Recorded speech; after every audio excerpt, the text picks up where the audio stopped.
It's 4 o'clock. I'll call the community safety meeting for Tuesday, July 11th, 2023 to order. Do I have a motion on the minutes? So moved. All in favor? Thank you. Our next committee meeting date is September 12th, 2023 at 4 o'clock here in council chambers. Do I have any additions or deletions to the agenda? Councillor Heed, I think you wanted to add, or you just wanted to talk about it in the manager's report, so 7A? I think we need... Sorry, Madam Chair, I think we need something a little separate because of the amount of material and the amount of staff that may have to comment with respect to this because of their expertise in these areas. So I would like to, if the committee will agree, I'd like to have it as a separate agenda item, and you know, we can title it Safety Concerns Around Alternative Modes of Transportation in Richmond.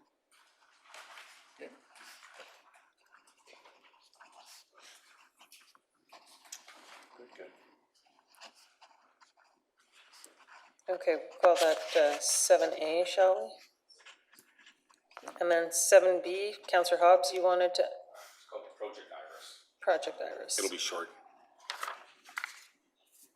Okay, all in favor of those amendments? So moved. Any opposed? It's carried, thank you. Community Safety Division Animals Protection Services Monthly Activity Report, Mr. Bramhill.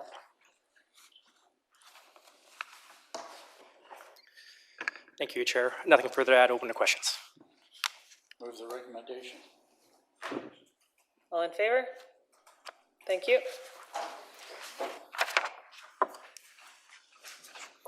Property Use and Parking Enforcement Monthly Activity Report, May 2023. Mr. Corrado. To the Chair, I have nothing further to add, and I'm open to questions. Move the recommendation. Councillor Heed. Yes, you distributed, or the clerk distributed, some information with us regarding unsightly calls for service. Did you want to talk about this at this particular point, Madam Chair, or because it does form part of his report? Because we had asked for further analysis previously on the unsightly calls for service, and we were distributed this prior to the meeting. Okay. So we discuss this now. Can you just give us a brief? This is really good, Mr. Corrado, very good. I think it certainly answers what we want. But more importantly, do you see any trends that are developing here? Through the Chair to Councillor Heed, we did. We actually saw a preponderance of unsightly calls in the city core, which one would assume it would be predominantly just in single family. But the major driver behind unsightly calls were vegetation-related calls, effectively tall grass, and then overgrown shrubs. And we saw a fairly high distribution of those calls in public property areas. So that explains why the gravity or the density of them were in the core area. I would also add that that area is relatively large. It's more than a couple square kilometers. And it also overlays where we see other first responder calls, such as medical calls and RFR calls as well. So there is a gravity to the density of the downtown core, and we are monitoring to see if there's other hotspots that emerge in different areas. But we had roughly 9% of the overall data set was weighted towards that core, whereas the other areas didn't quite meet that area's statistical significance to constitute a hotspot. I know you're an expert around the CPTED based on your education and your previous jobs that you've held. Is there anything related to the CPTED? Because you mentioned something very important when you talk about some of the decayed areas and you talk about some of the other crime issues that may occur within that area. Through the Chair to Councillor Heed, there is a certain school of thought, such as the broken windows theory of thought, that signs of unsightliness, overall decay, graffiti can be attractants to other types of crime. In order to really see if that applies within this city, we would have to do a more detailed analysis of that. The classic example of that would be Manhattan and New York, where those studies have been conducted.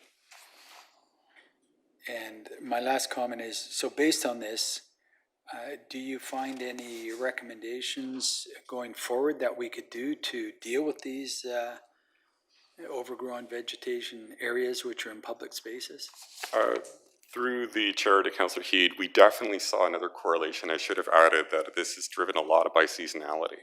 So in advance of the growing season, we can be more proactive with our messaging. We use similar messaging with, for example, with water restrictions or with snow removal. It's one of the reasons why we use 3 years of data set, because we found such a strong correlation to when we had certain really rainy seasons and a lot of growing grass, essentially. So in advance of that, we can push out that message. So I noticed Mr. Adams is here with us today. Chair, I'm not asking for any referral of any sort, but maybe a memo on some of the initiatives we may put in place to, again, deal with this. Thank you. Thank you. Councillor Hobbs? Thanks, and through the chair, thanks for the report. Lots of great information again. Just regarding the short-term rentals, there's a big jump in enforcement, and you explained why that is, and that's great. But I thought maybe you could comment on what some of the drivers are with short-term rentals, maybe what some of the implications are, midterm, long-term, with the short-term rental situation. For instance, how it impacts long-term rental availability for people. And perhaps also some of the geographic considerations, and if you could just kind of paint a typical situation, you know, single family house, condos, apartments, strata, non-strata. Through the chair to Councillor Hobbs, we can see the biggest driver behind the increase in short-term rentals roughly correlates to the lifting of the COVID-related restrictions that we saw.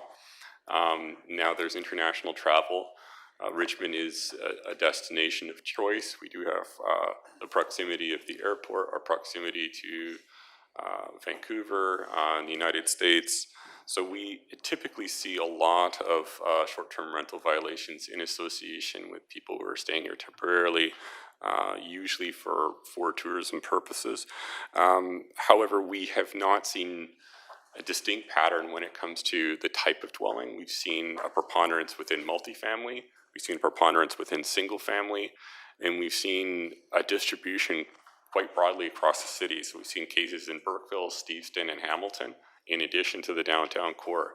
So it seems to be a broad phenomenon, but as we get more of a data set, we can start to see if those spots start to emerge in those patterns. Right now, it appears to be relatively diffuse, and the strongest driver was that restriction to travel being lifted.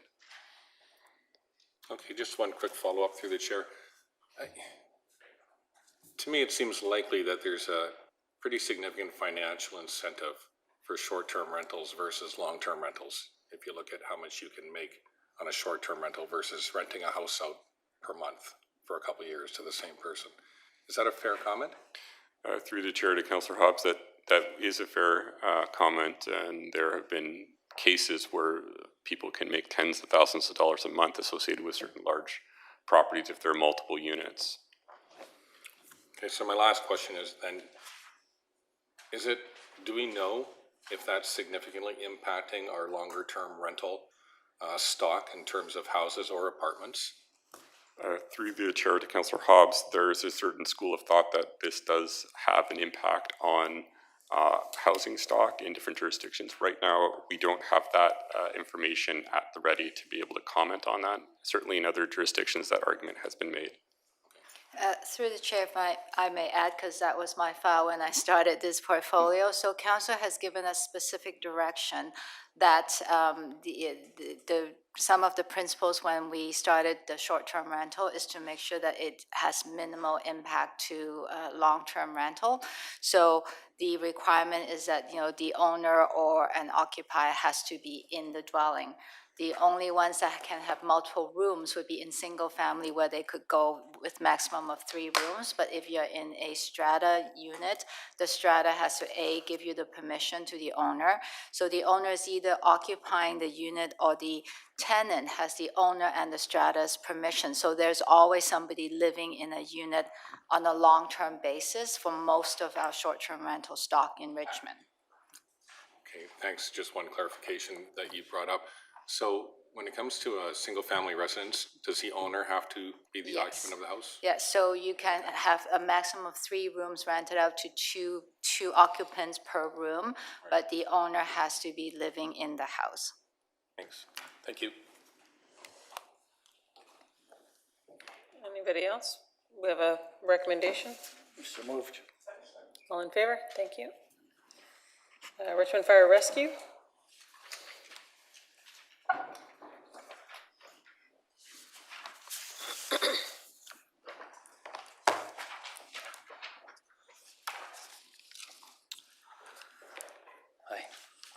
I have nothing to add and open for questions.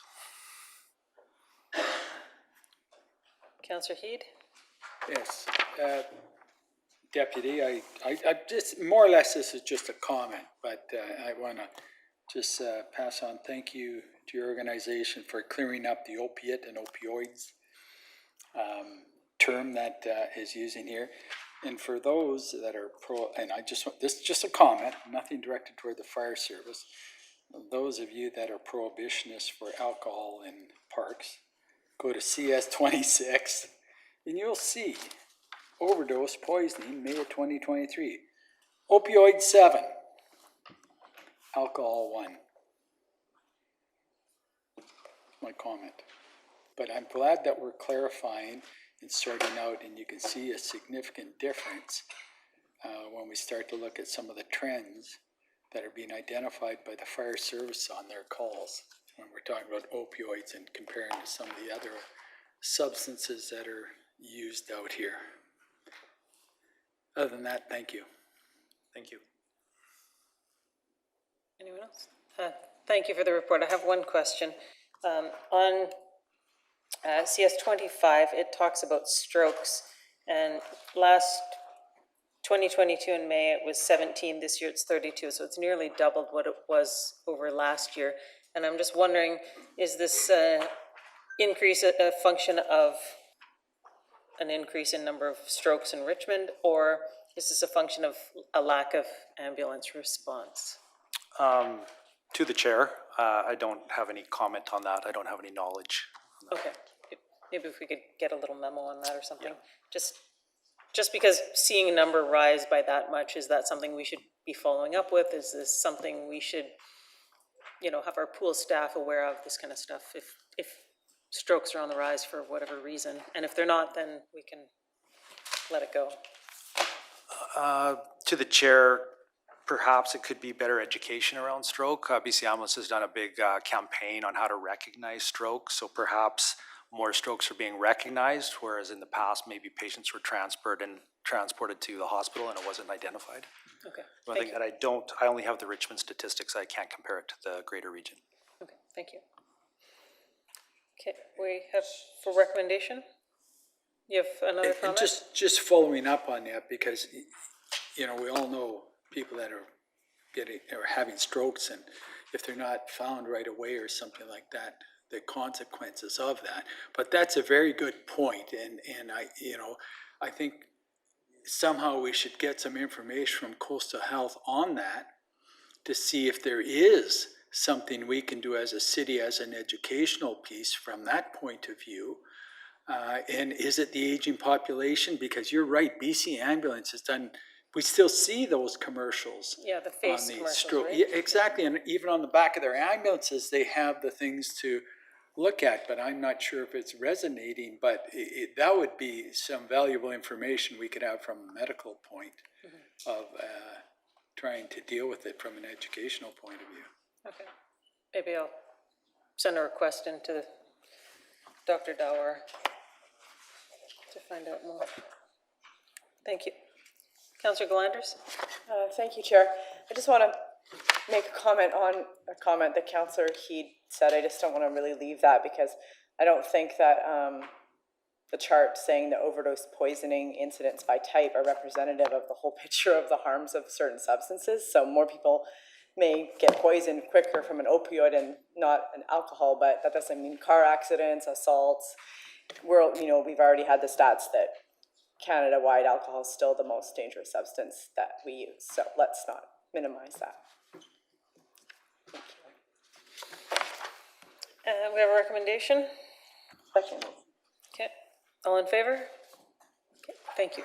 The fire chief briefing. Do you have anything to add for number 4? Nothing to add, thank you. Okay. Okay. RCMP monthly activity report.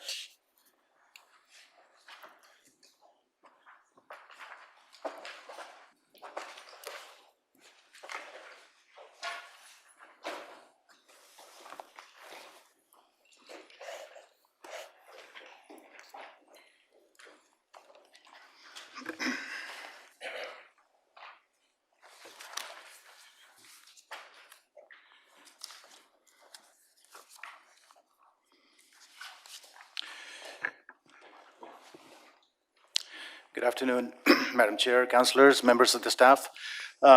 Before I start, I'd like to introduce Constable Frank Tarape, T-A-R-A-P-E. Frank is with our road safety unit, and I'm glad to have him join me today, as I anticipate there may be some road safety related questions. With respect to the report, I don't have anything to add, but I welcome any questions or comments anyone may have. Councillor McNulty? Yeah, just thank you. Great report as always. Appreciate everything that's here. On our CS 34, the historical recognition. Bit of a thing in my plaque. You've added a plaque to the Richmond's Wall of Honor. And I guess my question, given the significance of it, many people don't realize the significance of Chief Constable Alexander Main.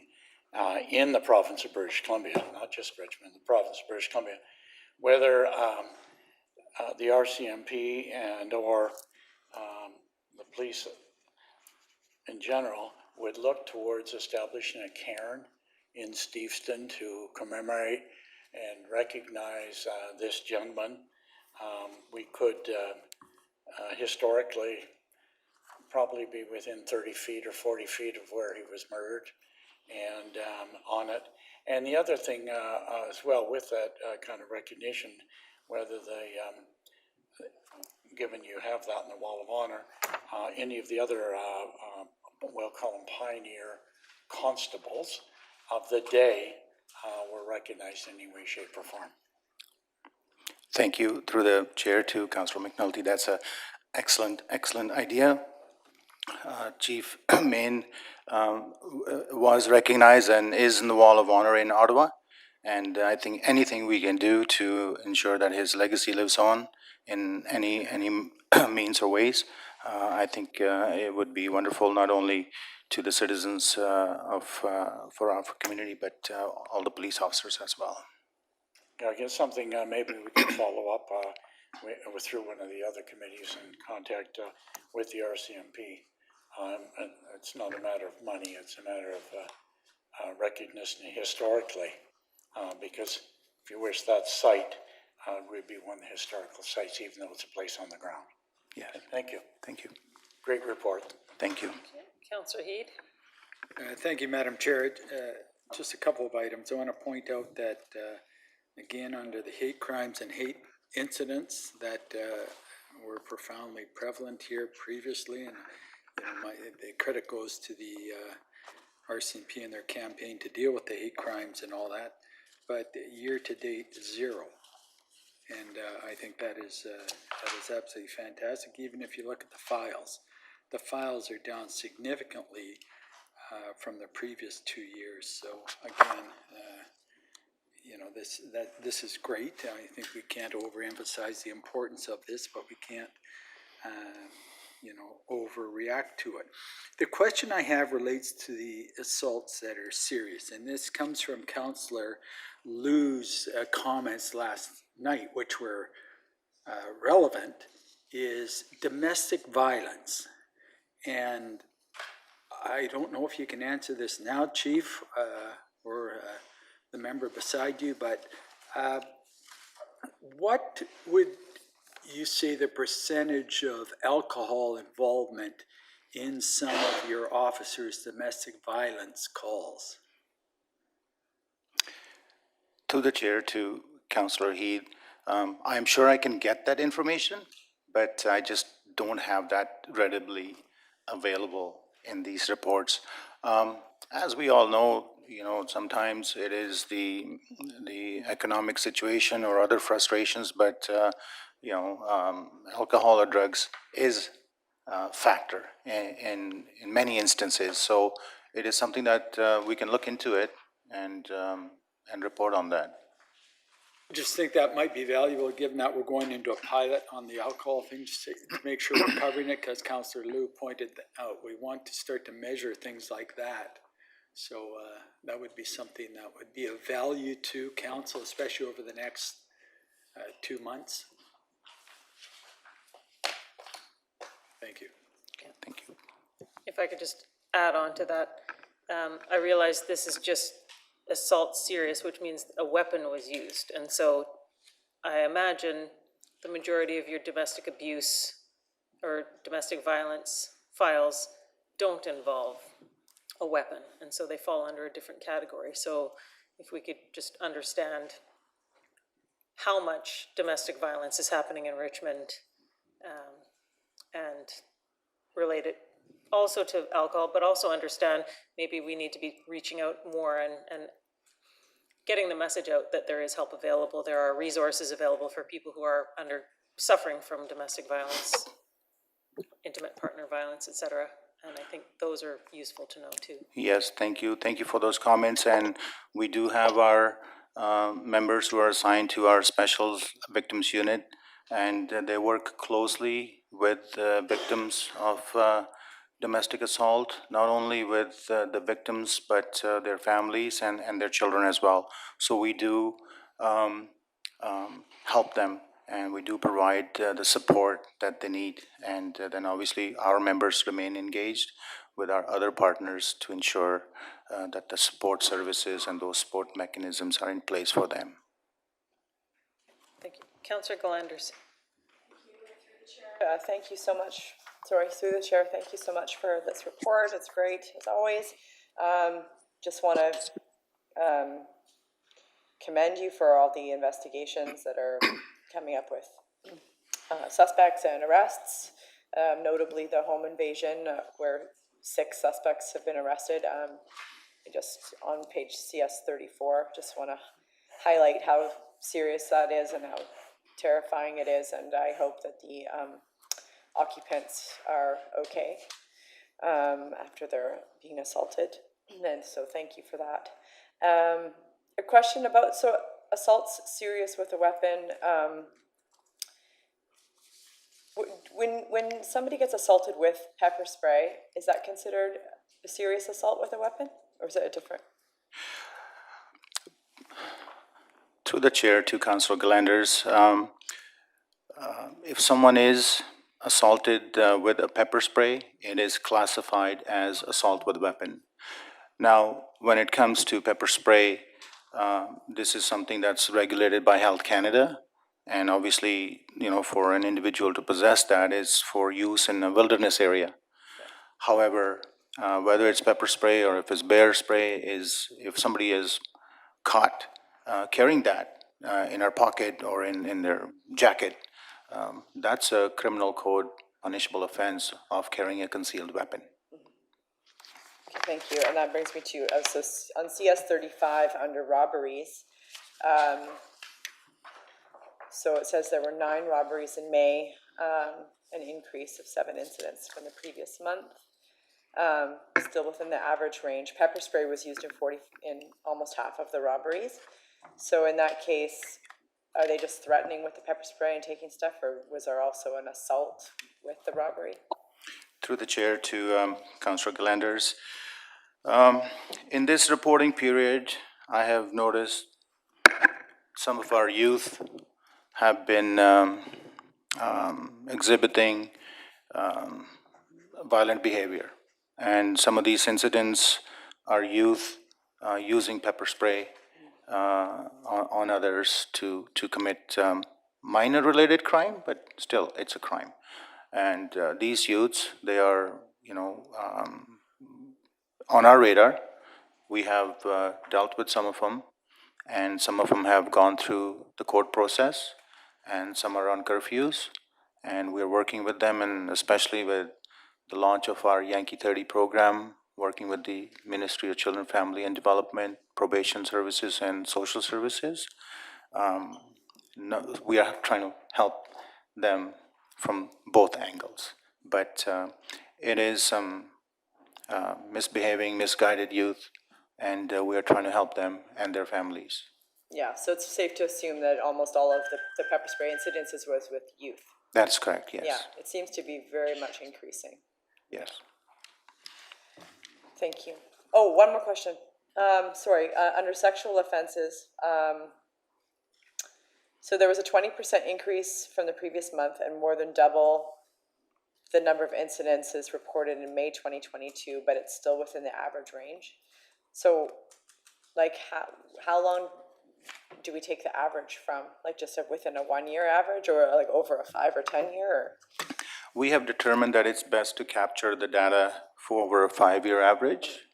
I'm sorry, through the chair to Councilor Glanders. The numbers, the reports fluctuate, right? In this instance, the numbers are up. There are sometimes we get referrals from the BC ICE, the BC Integrated Child Exploitation Unit. And in this specific period, sometimes you get historical complaints that come to our attention as well. A victim who may not have reported something 5 years, 10, 20 years ago, they come forward. So that's what we have seen, the increase in numbers in this report. But to answer your question, 5 years that gives us the best data.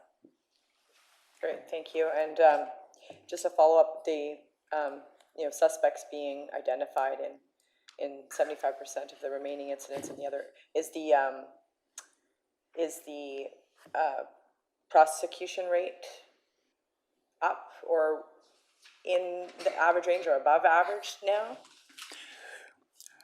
From through the chair to Councilor Glanders, the police will investigate and present the disclosure package to Crown Council, and then it'll be up to them to determine whether there's sufficient evidence to proceed with charges and prosecution. So I don't have those numbers with me, but that's the process from our end. Yeah, and actually, I worded that wrong. I didn't even mean prosecution. I meant you finding the suspects and passing on the charges, if that's been happening more. Through the chair to Councilor Glanders, yes. Yeah, Yes. thank you. Counselor Hobbs? Well, thanks, and through the chair, thanks for the report. And I want to echo Councillor McNulty's comments about the recognition for Chief Main, and also Councillor Glanders' comments about the home invasion arrest. It's really important for the public to hear that, because that's obviously a very significant arrest, but also a good example of the cooperation between jurisdictions and use of the police helicopter and that kind of thing. So thanks for that. Couple quick questions. With theft of auto, have you guys, do you typically track the recovery of the autos when they're recovered? Through the chair to Councilor Hobbs, yes, we do. Let me just add, first of all, yes, we do. Doesn't matter what jurisdiction they are recovered in, we have that data. A lot of times these vehicles could be, take vehicle without owner's consent, and they get reported stolen, or it could be a rental vehicle that's not returned and dumped somewhere else within the city. So a lot of them, they get recovered locally, but those that are even there outside, once they are recovered, we are able to track that as to where they were recovered. So there's no real pattern then? No. Okay, all right. With property crime, or with theft, actually with shoplifting, first of all, is there any indication of any organized shoplifting rings active? You know what I mean? Sometimes you get the traveling theft ring traveling through different cities or jurisdictions, or is it all fairly random local stuff? Through the chair to Councilor Hobbs, we don't have a group or organized crime-related figures who are committing thefts, but there are individual type prolific offenders, if I can put it that way. In May, we did conduct boost and bust operation targeting some of the areas that were of concern, some of the areas that we identified through our CompStat reporting, and they were part of our crime reduction initiatives. And so the high crime areas where the shoplifting was concerned, we targeted those and will continue to do that. Good, glad to hear it. It takes a toll on businesses, right? Yes. And the last question is just about property crime. I know it's a strategic priority for the RCMP in Richmond. And I noticed the number is a little bit higher probably than you would like. It's creeping up there. And I just wondered if you've noticed anything in terms of property crime that appears to be more organized. And an example would be not just a typical break and enter where the window is smashed, but something where, you know, a van or a truck is pulled up when people are away and fridges and that kind of thing are taken out and, you know, security systems are circumvented. Are we noticing anything, any uptake in anything like that, a more organized property crime, B&E? Through the chair to Councillor Hobbs, several months ago, there was a rash of break-and-enters where a certain sort of a method of operation was used by a small group of individuals. And they came to our attention quickly, and we targeted them. They were arrested and went through the justice process. That was a group, but this is something, it can be, it's either done by groups or sometimes it's individuals. But there's nothing of that nature that I'm aware of that's happening right now, because those that were on our radar, they were dealt with and on our own conditions. But that doesn't mean somebody else may replicate that. And if that happens, then obviously we'll be, through our crime reduction and CompStat models, and we'll target them again. That's great. Good targeting then. Thank you. Thank you. Anyone else? We have a recommendation. So moved. All those in favor? Thank you. Briefing. Thank you, Madam Chair. Today, I just want to, as the councillors McNulty and Councillor Hobbs referenced Chief Main, today I just want to share just 3 stories with the members of the council about the work that the men and women of your police force do here in Richmond.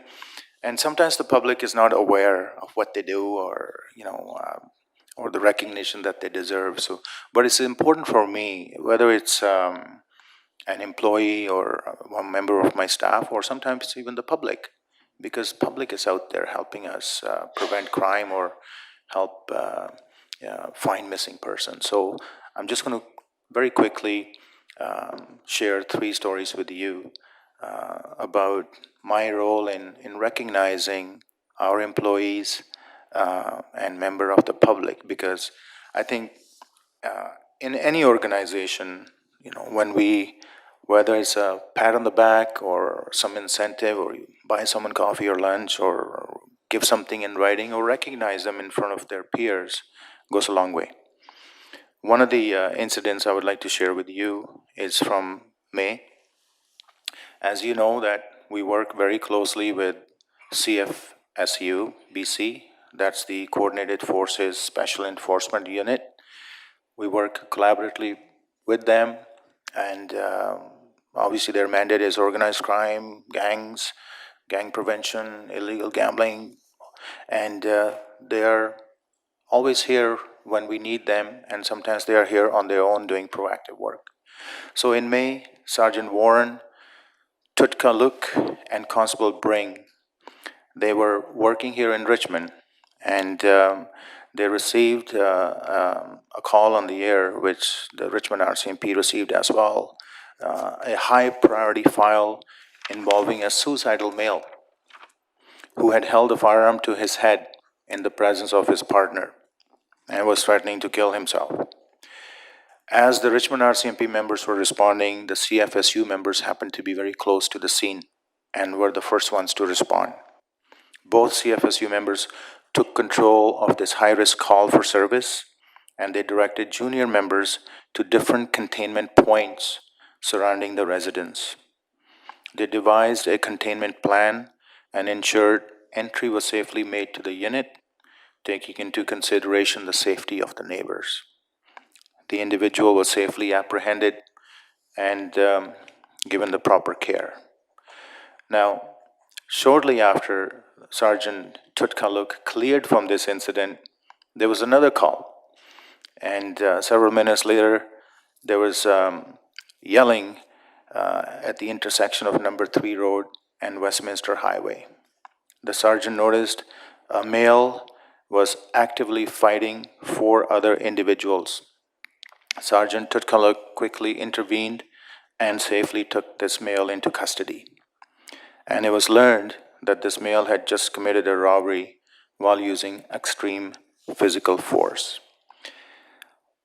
So to recognize the efforts for both of these members, it was my privilege to draft up something nice and send it to their assistant commissioner with CFSU. And I know it went a long ways with the members, and I think that goes a long ways for us to recognize the great work that our members do. Second, I know that council has been always supportive here when our members are called out to help with provincial emergencies. This year is no exception. You know, Alberta had declared fire emergencies, and BC is suffering the same. And sometimes we get urgent requests, and there are citizens in this province who need our help, and we need to deploy our members. Given our commitments and current duties, sometimes it gets difficult. Our members, they have their personal lives, they have their plans, they have their families, they have their commitments. But in this case, Constable Catherine Deshane and Constable Jason Kunanam Kudut, they received a positive citation from me for reporting for deployment to wildfires with less than 1 day's notice.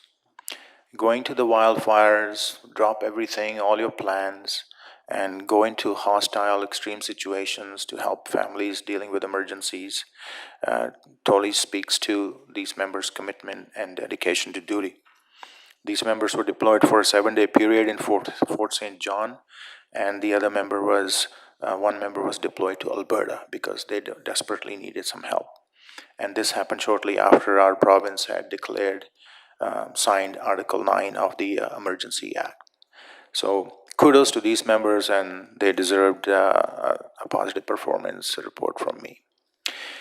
Last one, just a few weeks ago in June, we had one of our elderly citizens reported missing. It was a high-risk missing elderly person. So a local taxi driver assisted in locating this high-risk missing person who was reported from Richmond near Vancouver.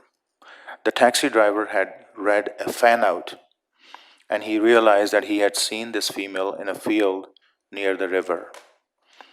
He immediately drove back to the airport, located a police officer, and escorted the police to where he had seen the female. Thankfully, the female was still in the field and was able to be reunited with her family. And she had been missing for 7 hours, and water being in close proximity, that's always a very, very high risk. So I wanted to recognize the local taxi driver, and I presented him with the officer in charge certificate for his great actions. So those are some of the stories I wanted to share with you of the great work that our members and our citizens do to help each other here in the city. Thank you. Thank you. Councillor Heed has a question, comment. Yes, I do, and maybe someone can just fill me in. Do we still have an annual, for example, Police Officer of the Year, Firefighter of the Year, and Citizen or Volunteer of the Year award here that's sponsored by the Chamber or some other association? The Chamber used to do it, and then we cut their funding to the Chamber, and then they stopped being in the business of that, I believe, but I think it coincided somewhat with COVID. I wonder if we should explore that again, because, you know, the efforts, and I'm sure the chief here has just given you a small snippet of what these officers are doing, and I'm sure the firefighters too. Is there any way we can, you know, at least get some movement on maybe bringing this back or sponsoring it civically or something of that nature?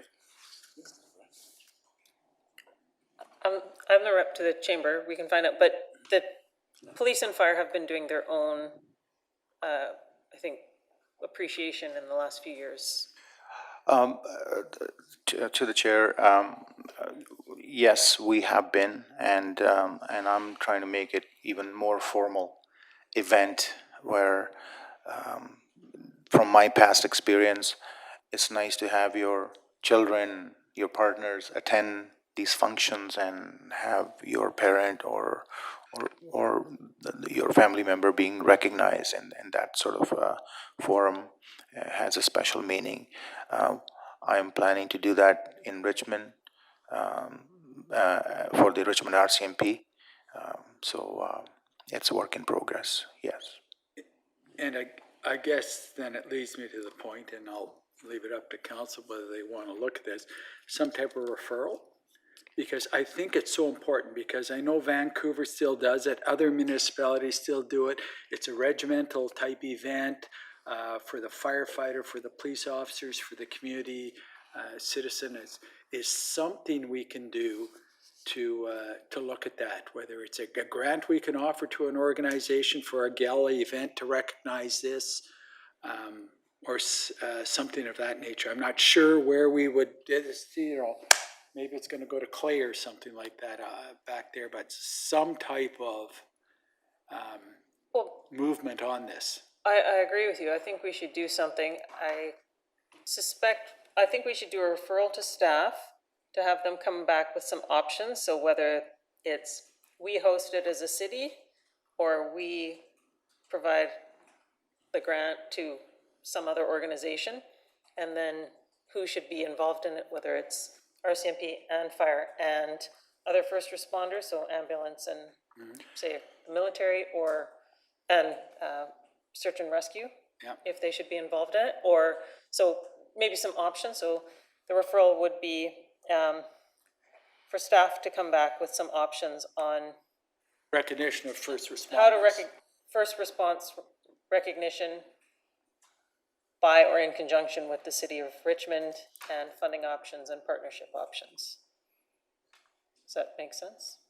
Okay. Can I just comment on that, Lori?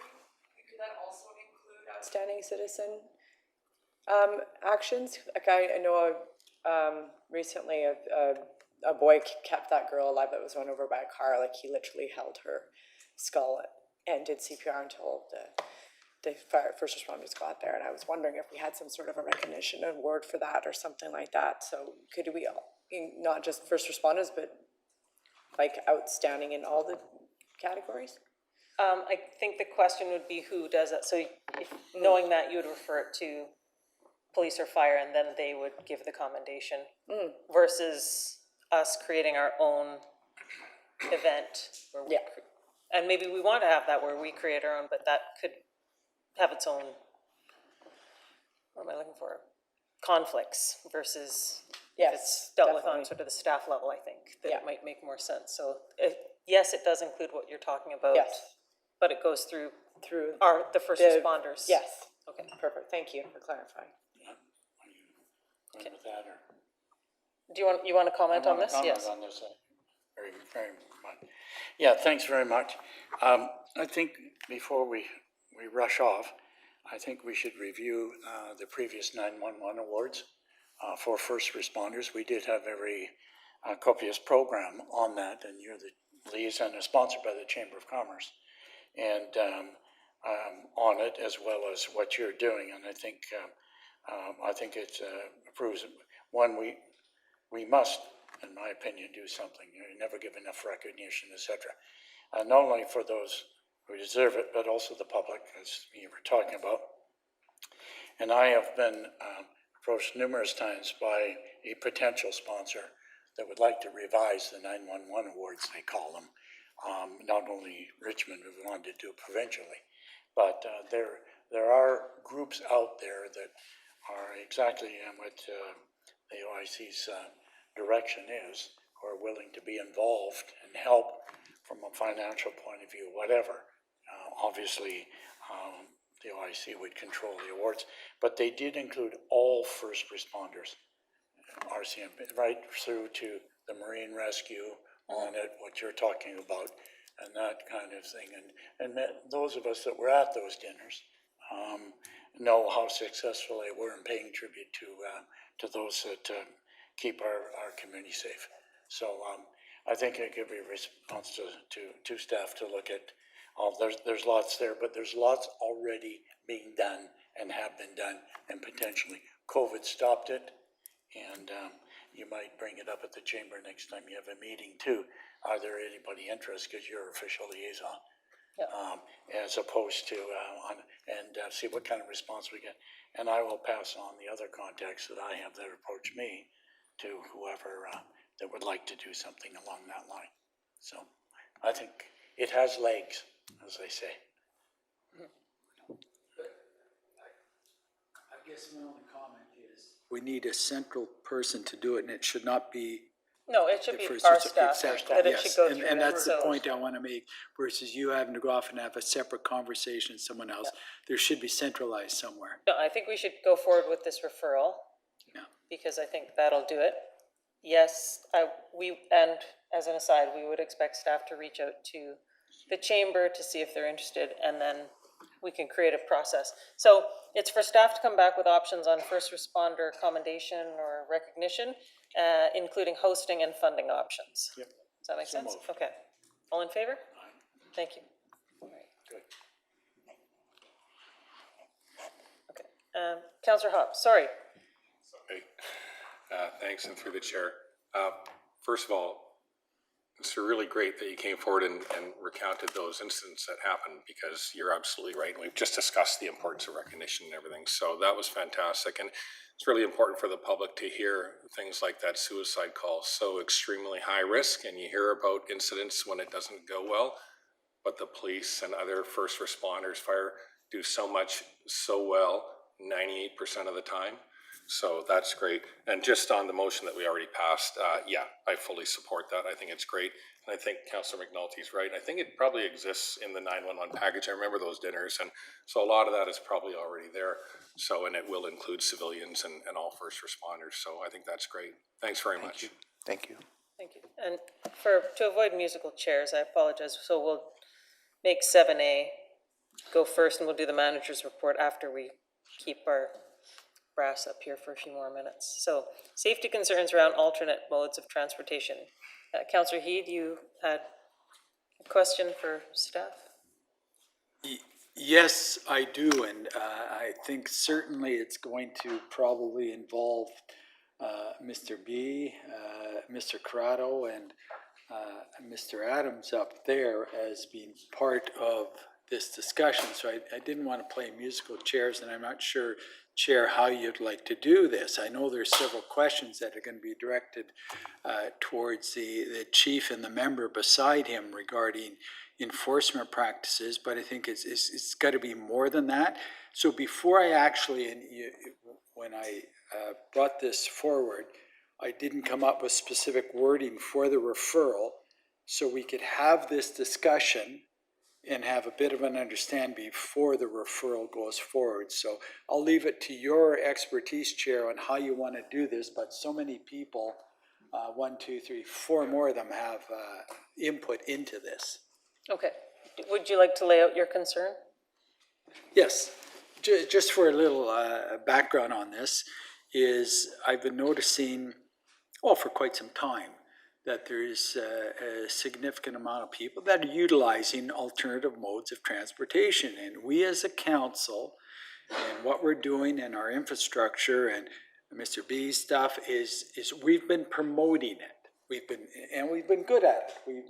We've had the debate here in council on what we should be doing and all that. And at the end of the day, we're going to have this. But I've noticed there's been an increase in what I call or categorize as transportation conflict taking place. whether it's a e-scooter and the pedestrians on the sidewalk, whether it's a e-bike and vehicle on the roadway, whether it's pedestrians utilizing the multi-use pathways with cyclists, with runners, and all of that. But more importantly, from a safety point of view, there's things that are occurring, such as, of course, the conflict, especially with the motor vehicles that we're seeing here. But for example, in our bylaw and our motor vehicle act legislation in the province of British Columbia, little safety things such as wearing a helmet. The speed that they can utilize these electric, whether it's a electric unicycle, scooter or something like that, is also part of it. I read the bylaw that I'm sure Mr. Corrado is quite familiar with, that lays out where they can be. They can't be on sidewalks. They can't be where there's loose gravel, which Councillor Lou and I had a conversation about yesterday. You've got to wear a helmet, similar. We've got this pilot program that's in place right now on the electric scooters and all that. Not every municipality jumped on board with the pilot. And as we know, enforcement isn't going to be the only part of trying to ensure there's safety in this.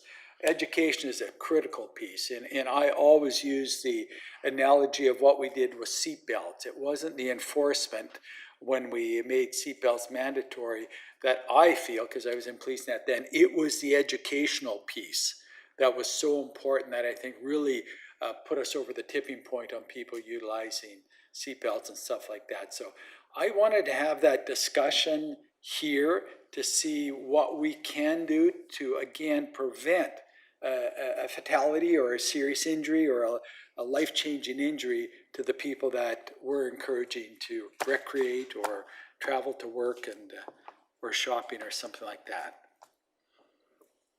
Councillor McNulty, you want to make a comment on this? Yeah, I just want to support what Councillor Heed says. For years, we've been, we do have a bylaw, correct me, Celia, in terms of you must wear a helmet, right? We have a helmet bylaw in the city of Richmond. Am I not correct on that? I brought that up when I was chair of committee safety on it. And so we have some things in place, but education is something we need to. But is that? Through the chair, Councillor McNulty, I am aware of Turn his mic on. under the Motor Vehicle Act regarding helmets being required. I'm not aware of a specific bylaw that requires helmets. Okay, I guess we need to check the minutes, because I remember Councillor Lou and I, a number of years ago, talk about helmets and the requirement of helmets on it. So we should check what work we did, because I see more and more proliferation of vehicles, we'll call them, on the sidewalks out there with no protection whatsoever, going at 40 Ks, and getting a lot of comments back from people, especially with them riding on sidewalks, where the pedestrian doesn't hear them come up behind them and all of a sudden sees them, and they freak out. It's the pedestrian that freaks out, not the bike person, etc. So I think we need to examine sidewalk riding and what we allow on sidewalks. We also need to look at speed. And I'm very concerned about the pilot project, because I don't believe there are helmets there beside the bicycles or whatever, the electric bikes, which really gets to me. And also we need to get the education of the rules of the road. I'd ask the gentleman, if I go and get a scooter, it could be gas, and I can go 40 miles an hour. If I go get a big balloon tire thing and put an electric bike and take off, I can go 40 Ks as well. But it's interesting, the Skip the Dishes guys have electric ones. So when does my Skip the Dishes one become a motor vehicle, and when does my bicycle become a motor vehicle? And just because I got gas, I am a motor vehicle. And I'm on the road and I go get a license plate.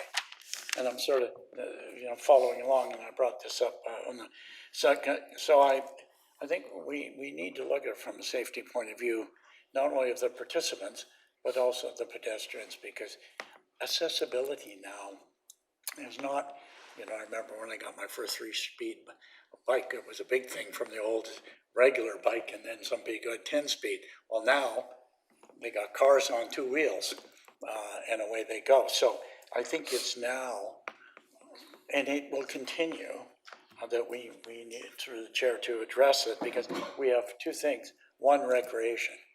That's one aspect where people don't care, they're in flip-flops, no helmet, et cetera, and they're going 40 Ks. And then we have those that are using it for transportation to go to work. And those are usually the ones that wear helmets because they're going, and appropriate clothing, et cetera, a certain distance. And to me, it's the recreation ones we've got to see, we've seen fly out here. So anyhow, I think just summing up what you have, but I think it's a discussion I think we as a city need to have. And I agree, it's through education. What are and not just for the participants of the vehicles we're talking about, also the cars. We talked about bike lanes and, what you do when drivers need to know when you cross just like out here, when you stop while they're crossing the first half and then the second half, if you wish, when the lights are flashing.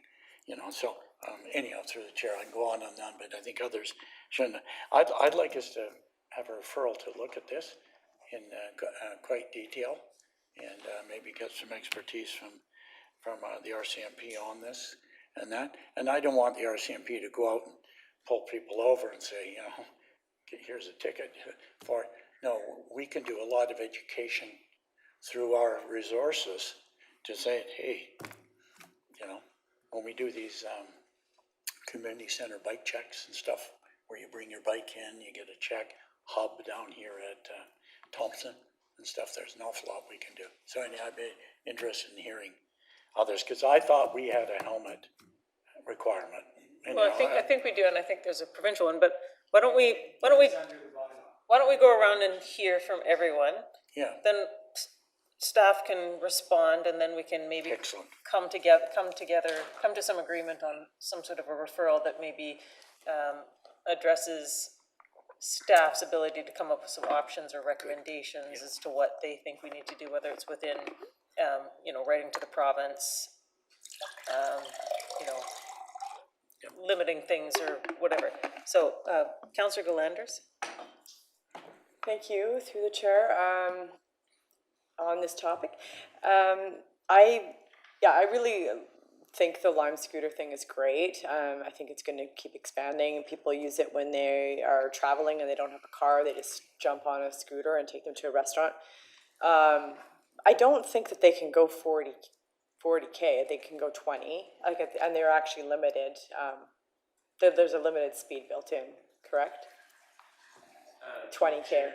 Councilor Bladder, yeah, that's correct. I believe that they're limited speed that's built in, as with e-bikes. I think it's, off the top of my head, I think it's 32 kilometers an hour, but we further limit them on our bike paths and multi-use trails to 20 kilometers an hour. Oh, you were way closer than I thought, Councilor McNulty. I didn't think that they went 32, but they're supposed to go 20, right?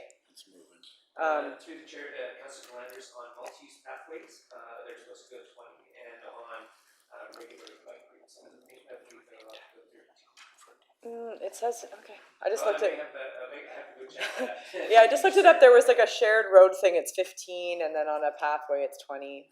I didn't see it, but yeah, there must be somewhere where they're allowed to go 32 if they go to 32, yeah. Through the chair to Councilor Landers, I can double check that and get back to you, absolutely. But I do know that there's a wattage limit for e-bikes, and there's also a built-in speed limit on e-bikes. Now, that's not to say that there aren't people that soup them up, like people Right, with when they own their own, cars and things like that. yeah. Under the motor vehicle act, that's actually not legal at all. Yeah. What I do see, and I agree with everything that everybody said, is that there are more conflicts, and we need, continue to expand our network, and like we've been doing such a great job expanding our paths. But the helmet thing to me is definitely the biggest issue. we've had education around helmets for so many years. Maybe we've backed off on it, but, you know, at some point, like with snowboarding and skiing, for example, right? We all used to ski in toques, and then the helmets came on, especially with the snowboarding, because you hit your head more often, and then it's now just so trendy that if you wear a toque, you're ashamed, right? Like, you need to wear a helmet or you look like you don't know what you're doing. And so how did we get there? How did we make helmets so cool? Like, that's really what we need to do, because I see that we all are educating our kids, and then as soon as they get, and they seem to still have a brain when they're in grade 8, and then as soon as they get to grade 9, they don't wear their helmets anymore. And it's a preventable injury. It causes, you know, a huge cost to the medical system, and kids can lose their everything, you know. It's just such a waste. And so how do we make it cool? And I noticed that one of my friend's kids, he always wears his helmet. I said, you make sure Malcolm always wears his helmet when he's with you. And he said that, yeah, he wasn't wearing his, and his dad said, I'm going to take you to the store, and I'm going to buy you the coolest, like, whatever helmet you want. I don't care if it costs $300. You pick one that you're going to wear, and we'll get it for you as long as you wear it. And so that's what we need to do. And I think that we could do that with a campaign, like, do you have your helmet? And then maybe we could even, you know, get some merchants on board where they're offering like a discount on helmets to families if you come in, and have some cool styles of helmets, and just try to make it cool that way. And then after that blitz of education, then I think we really need to step up enforcement, because I think if, like, why do we have the bylaw if we're not really, like, I think if the police, or I don't know if you're trying to do that, bylaw officers were pulling over kids saying, where's your helmets, and sending home like a ticket to their parents, then maybe that would start to get through, but after the education piece. Yeah. Chair, I just had an update from staff on what the actual rules are. Okay. So for e-bikes, it's 32 kilometers on the street, and they have a maximum power that they're permitted of 500 watts. The scooters are allowed 20 kilometers an hour on the streets, and that's all they're permitted to actually go to govern. Yes, or at least that's what I thought. The ones that Lime has. Okay. I don't know about the ones that are Person. That's our bylaw. and, pardon? That's our bylaw? Yes. And they're both e-bikes and e-scooters are allowed to go 15 kilometers an hour on shared pathways, like multi-use pathways. Thank you. So if I just a follow up, so thank you for clarifying that. Am I on? Yeah. Thank you for clarifying that. And so I think that, you know, that's a reasonable, I think bikes, you know, bikes that cycle can go 15 easily. So I don't think that that's a conflict on the paths. I think that's a good speed to have them be shared.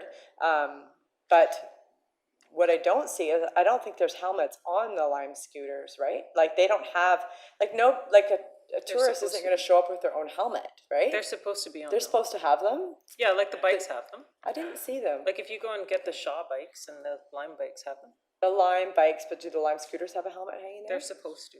According to their instructions and their website, a helmet comes with the bike. But sometimes we may not see those helmets on those bikes, but they're supposed to be attached. They're supposed to be there. Yeah, so maybe we could follow up on that too, and Not make always sure there. that they all have their helmets, because they don't. The Lime scooters often don't have them. Okay. But I think that they're supposed to. I brought it up at the with Lime at the Public Works Yard event, but I can't remember what. And I think they said they were working on it. But we should maybe have it that you can't unlock the scooter unless you've unlocked the helmet. But, I don't know. But we need to have them on there. Through the chair to Councillor Galanders, this specific section under the electric kick scooter pilot project regulation, which is a regulation that is linked to the Motor Vehicle Act, it's Section 18, which makes having a helmet mandatory. So it's within the provincial legislation. And through the chair to Councillor Glanders, the helmets are provided with e-bikes and the e-scooters. Now, I don't know how they force people to wear them. Like, No. I don't know how you would make it so the scooter won't operate unless someone's wearing it, but it is available. And, you know, like you, I have seen people with them just have been hanging there and not wearing them while they're scootering, but they are available and they're part of the program. And I think we can all agree you can't always fix stupid, so. Yeah. anyway, They're Any corner now where there's Lime scooters, you will see none of them have a helmet attached to them. You know, everyone's shaking their head here because we've seen it. Oh, you know what? I think they told me that people have been stealing them because they're cool green shells and people have been stealing them. I think that's what they told me. And if I may, make a comment, with respect to the helmets. If you can speak into the microphone a bit, thanks. Thank you. To the chair, with respect to the point regarding helmets, when the pilot project started back in 2021, we have been very proactive in our messaging, in our communication, through social media, working with our city partners as well, through media releases, Twitter, community engagements. We are in the middle of, in the production of a video demonstrating, I think, maybe I'll just let Constable Tarape speak to that, because the efforts are ongoing to educate our public about the safety, because helmets do prevent those serious injuries, and we continue to promote that safety piece. And Frank, perhaps if you can just elaborate a little bit on what we are doing lately on the video production. Sure. To the chair, thank you very much for having me. As the acting corporal for the Richmond RCMP Road Safety Unit, we've been engaged in proactive patrols, and a lot of it has come to education. Lots of people ride e-scooters and alternate modes of transportation, but are just not aware of some of the rules. Thanks to Randall Walrond, one of our community advocates through City of Richmond and Richmond RCMP. I'm sure you've all heard of him. He came up with this idea to create an educational video. So I actually have some stills, because production was actually just last week, of some of our behind the scenes from when we did a safety video about the rules of using e-scooters on shared pathways, not on sidewalks. And if the council would like to hear, the first line is, "You must wear a helmet." And he's depicted within the entirety of the video. Starts off with no helmet, says you must wear a helmet. That is the absolute first line in all of it. When we conduct patrols by ATV, we patrol the areas where e-scooters are prevalent, whether it's the city core or whether it's outlying areas, whether it's Steveston, or pathways that are not paved where e-scooters shouldn't be. And we conduct as much education as we can in that way, whether it's by handing out an information card that sets out the rules for e-scooter use, for e-bike use. We talk about speed limits, and that's ongoing. And to the chair, if I may add, again, to Randall's efforts and with our road safety unit, we have gone out to those areas where we have concerns. Garden City, Number 3 Road, Minaroo, some of the parks, trails, Steveston. We've had foot patrols, we had bike patrols, ATV patrols. We have engaged with our citizens in, again, promoting, and our volunteers at different events, handing out pamphlets and speaking or engaging with our community. And I believe next week you'll see our bike patrol doing more engagement with, obviously when you're in a vehicle or on foot, sometimes, you know, it's difficult to engage with someone who may be on a bicycle or a scooter. So you will see our bike patrol members. So when it comes to that enforcement part, obviously, as Councillor Heath mentioned, education is the key piece, and we'll stay on top of that. And enforcement is a component of that. And where necessary, you know, it's, if we can teach someone the right way to do something without dishing out a fine, I think that's a great way to do it. But our members will be engaged, and if we sort of see the type of those individuals who've been warned, yet they continue with that repeated behavior, they may get ticketed. So, but you know, so we are just thinking and continuing to come up with ideas how we can keep our children and how we can keep the public safe when it comes to use of helmets. Okay, sorry, Councillor Hobbs? Sure, thanks. Thanks, and through the chair. Thanks for the information. Good issue to bring up for sure. Traffic safety, injuries and death are a big thing through every community and throughout the country in most countries, and cause more injuries and death than most things. So it's an important topic. I think one of the things we face right now is that technology is outpacing procedure and law and bylaws and things like that. Things are coming on stream faster than we can legally sometimes react to them. And that's typical. It happens all the time. I think with enforcement, education, and engineering, those are traditionally the 3 E's that you address traffic things with. This is maybe perhaps more education and enforcement than necessarily engineering, but engineering is part of it as well. So I think you have to focus on all 3 of them. I mean, education is very important. I'd never say that it's not, but I also might just remind you of something that most traffic guys say: there's no such thing as a bad ticket either. So enforcement is part of it for sure, and education is a big part of it. I think going forward, I think the helmet issue in particular has fallen off the radar a little bit for police in the last kind of 10, 12 years. I don't know why. I don't mean just Richmond, I mean everywhere. And, you know, traffic, congestion, different modes of transportation have increased at the same time.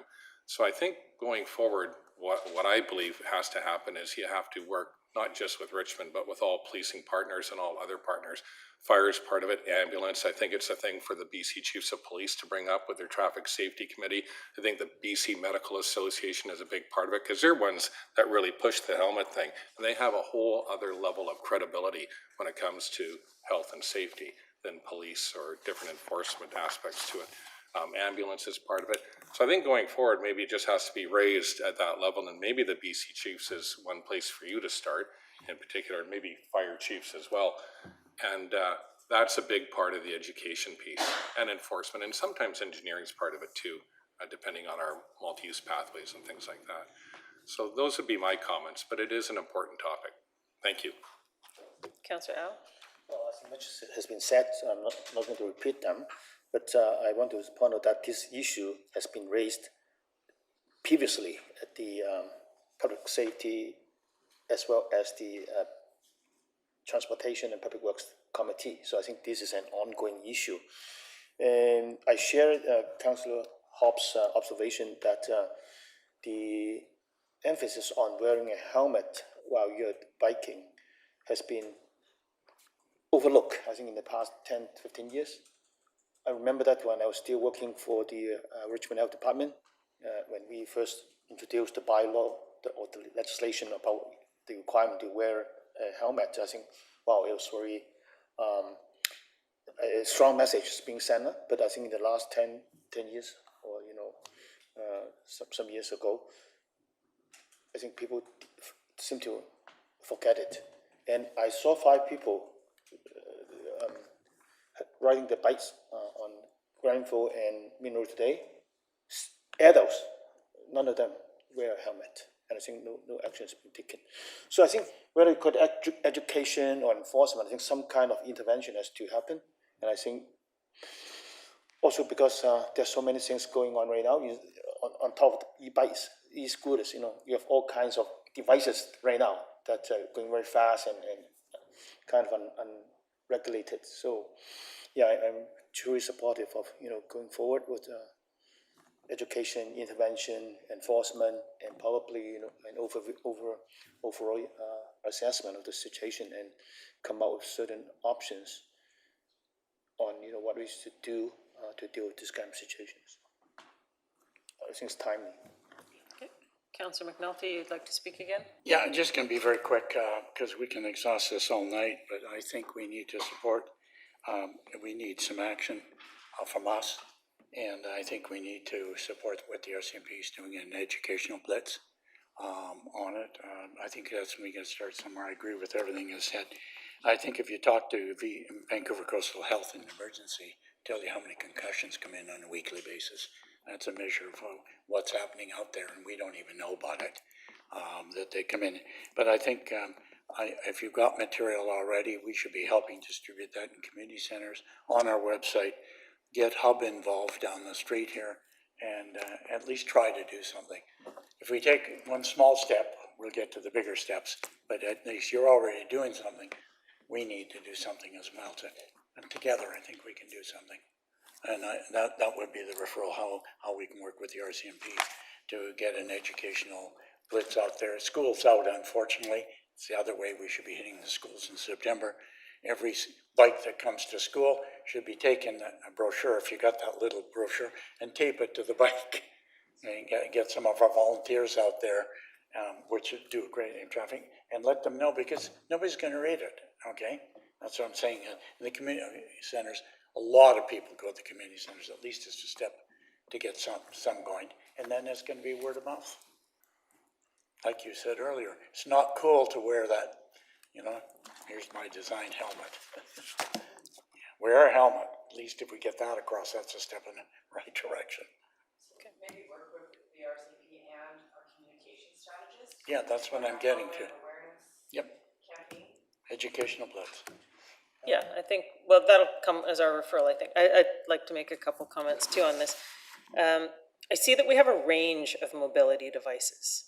Okay, we've got people in like motorized wheelchairs, we've got e-motorcycles, we've got e-assist bikes, we've got scooters, we've got those weird Segway things that, like BC, the guy zipping around.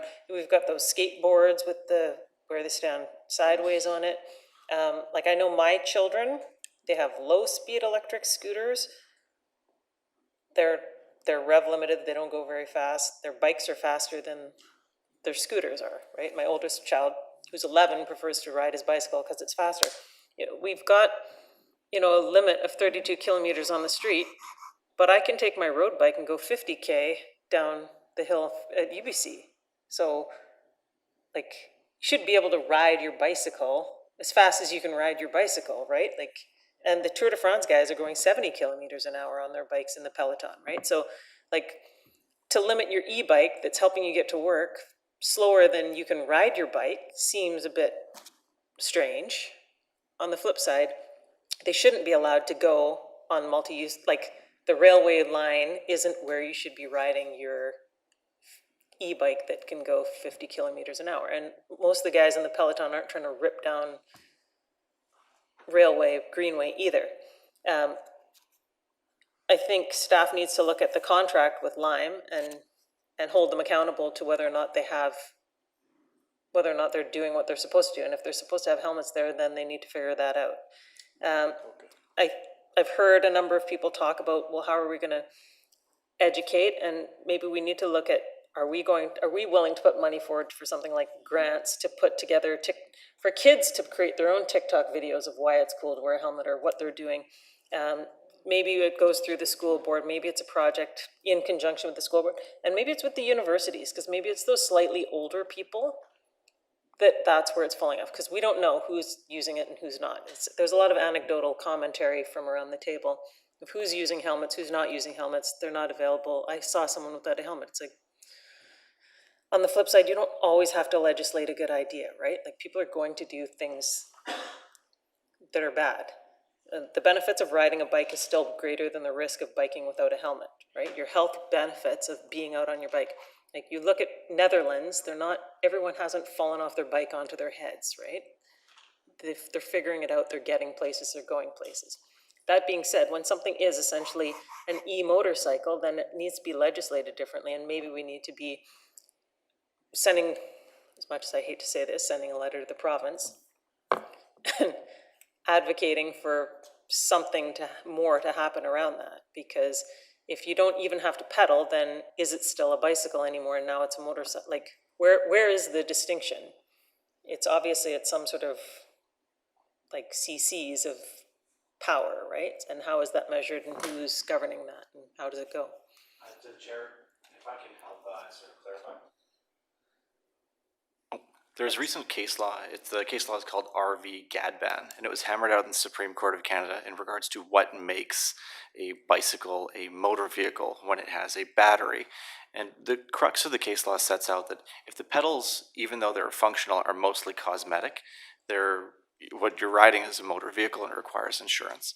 There was a big proliferation before any legislation and before the changes to the Motor Vehicle Act, which took place a few months ago, where you were seeing a lot of bikes from other countries that were classified as bikes but look like sport bikes or motorcycles, or things that look like Vespas with a license plate on the back that said e-bike. A lot of those have closed down now, and they've made their way to the secondary market. As a road safety unit, when we see those on the roadway, for example, Saturday night, I saw something coming down the bike lane, a rider with no helmet over 30 kilometers an hour, and it looked like a street bike that had the panels ripped off. That's a traffic stop that we conduct, and we deal with those under the Motor Vehicle Act, which means tickets for no driver's license, no insurance, vehicles removed from the roadway. As soon as they come to the attention of the officers in the road safety unit, or a police officer who may not be as comfortable, they'll call and they'll ask the questions. They'll say, what do I do with this? And we take that enforcement action every opportunity that we can, because those are dangerous. They don't have turn signals. They're not speed limited. In one case 2 weeks ago, one was riding on Steveston Highway at 50 kilometers an hour towards me with no headlight. And then when I looked in my side view, also no taillights or no plate. It was twist throttle activated and could go 50 kilometers an hour. And the rider said, my dad uses this e-bike to get to and from work. So, yeah, we had that conversation as it left on the tow truck.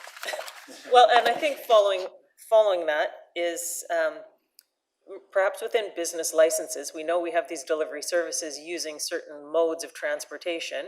And to renew your business license, how are you doing whatever your business is? Are you using this or that technology? And then how do we drive that through the business licensing process? And I know it's not established now, but it could be, and that's something that could be considered as part of this. To the chair, many of these businesses that operate as delivery companies are actually based outside of the city's jurisdiction. So much as you could order a pizza in Vancouver and have it delivered here, that licensing of that establishment would be in Vancouver. However, they're providing a delivery here. So many of these businesses are in fact not licensed in Richmond, but simply do deliveries. Okay, so is this something then that we refer over to Metro as to have a coordinated approach amongst Metro Vancouver? Is that the conversation that maybe we should be considering to our people that sit on Metro Vancouver? The problem is not, for example, in the pilot program, not all of the municipalities are on it. Mr. B, there's less than 10 in the province that are on the pilot, I believe, for the scooters. Through the chair to Councilor Heed, I believe there's 5. 5, yes. So, if I may make a suggestion, because everyone has a great idea, and I won't tell the chief, but he should put this member on this working group. I would suggest the referral be somewhere in the area of, we refer it to staff, and you know who I'm looking at right now. Yeah. Coordinates this involving the police, involving Mr. Adams' section for communication, involving Mr. B from transportation, and there was another, Mr. Crowder from the bylaws. They can choose whoever their staff expert is in that area, but coordinated to the extent where all of these issues that you've raised and everyone else raised is explored, and they report back. Yeah, and within that, they can recommend back to us that Absolutely. the ball can go back in our court in some cases. And then perhaps also the question of the ability to impound a vehicle. So if you've run into the same person number or whatever, like if someone's street racing in their car, you can impound their vehicle. If they're drunk and screaming around, you can impound their vehicle. So in what instances can you impound a vehicle? And obviously we don't want you driving around town taking scooters away from children, but like, no, but if that's something that has to happen though, where you call their parents and be like, your child's toy has been impounded because they're being dangerous, then maybe that's a recommendation. Councillor Wolf is online and he'd like to speak. Well, let's let Councillor Wolf speak and then we'll put it on the floor. Thank you. Yeah, I won't add much more. Just one piece of information for all of your information. If you didn't catch it, a few weeks ago, there was a university study released as a result of a an Australian study on some 600 people, and they deemed the people who were surveyed that people who wear helmets are less than human. And it was at a high percentage, at about 30%. So that would be that we could think comparably, Canadians and Australian drivers, that if they see either a road worker, a city worker wearing a helmet, operating equipment, where somebody wearing a high visibility vest, that they are less than human, and you can treat them as such and dehumanize them, show aggressive behavior towards them. You can look up the study. I'll just share. It's from Flinders University. It was published in Transportation Research, Psychology and Behavior. A number of doctors were behind the research. It hasn't been replicated in Canada, but there's been similar results in Australia. So I'm not saying that I would be one of them. I can't understand how there could be people like that, but we must assume that there's people on our roads that feel that way as well. And if they get the opportunity to use an alternative transportation, they're not going to want to dehumanize themselves. So they will ditch the helmet in the bushes or what have you and make up excuses not to wear the helmet. So just leaving that out there. Thanks for letting me hear all the discussions. Thanks. Thank you. I saw the study too. So, well, I think perhaps Councillor Heed, you'd like to reiterate the wording of your referral, and then we can vote on it. You mean what I just said? No. I would like you to say it out loud as a motion. I move the referral. I think the referral around the wording of, Mr. Clerk, did you get my wording previously? I'll do what the mayor does. Did you remember what I said? Yes, Councillor Heed, to the chair. And I Yes. second it. What was it? It's a referral to staff to coordinate with the RCMP communications, transportation bylaws to explore all issues and report back. Are you fine with that? I think Are you that's fine with that's it? not It's your that- referral. But that doesn't limit them too much. It gives them a lot of opportunity. Is that something? You know, these are the experts sitting here, and Mr. Adams. Is that something you guys can work with? If not, I'll rework it. I just want to get this done.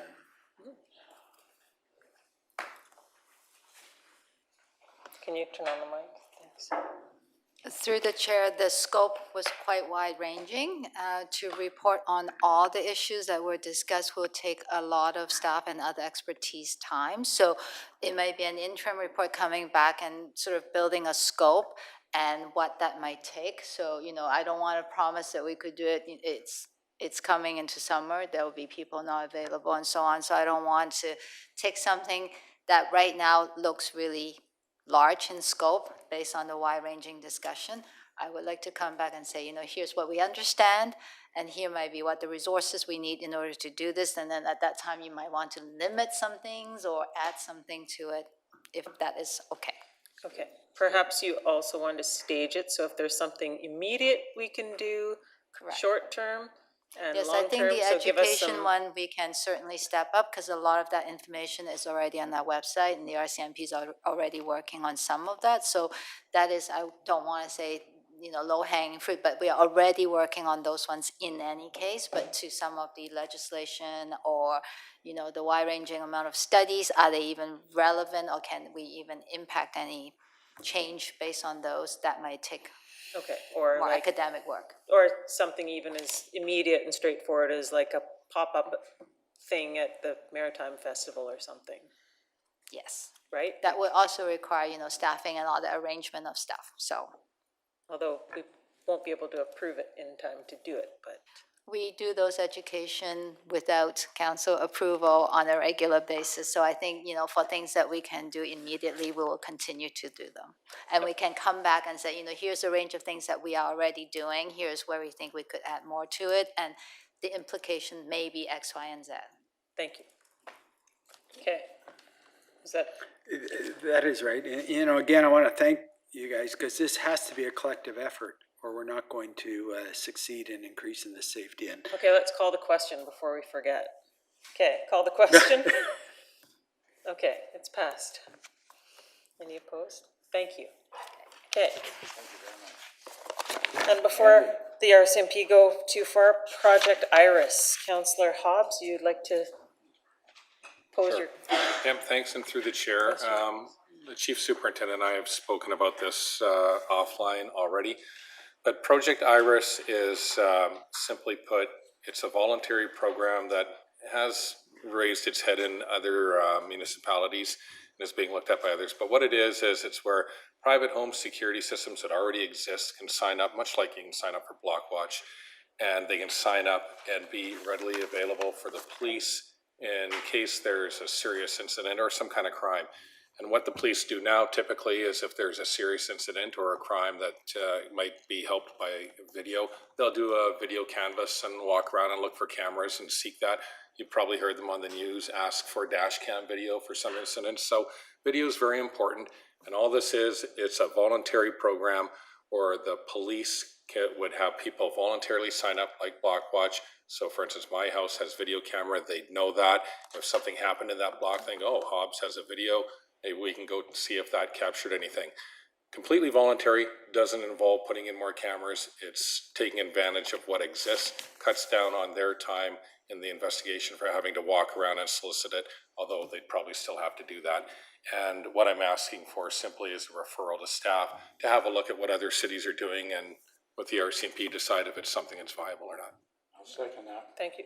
Don't we already have the ability on the RCMP Richmond app to register your home cameras? To the chair, we have the ability to do certain type of online reporting of crime, but I don't believe we have the ability or capability of having our citizens upload surveillance footage or video footage there. Okay, because my understanding with the app was you could at least register the fact that you had it, so if any crime did happen, they already knew that you had, and then they We could do come have, to you and get it, right? sorry, to the chair, we do have crime map data that citizens can view, similar to what's reported here. They can look through the app and determine where B&E or theft of auto has happened, so they are registered there, but not the other way around where. No, my understanding was the design of the app was so that people would be able to register their location and where their cameras were, and then you guys would know to go to them and ask for their footage. I'll have to look into that, but I don't believe Okay. we have that in Because place. I know that was the goal of it in the first place, so, yes, let's do this referral then. So the referral is the Project Iris looking into it, connecting home cameras. Well, the goal was to have this going, I think, many years, like, this conversation came up years ago, so I think sooner's better, if people can register and be part of the program. Okay. So that was moot? Second. Okay, all in favor? Thank you. Now managers report, thank you. No managers report. adjournment. Move adjournment, thank you.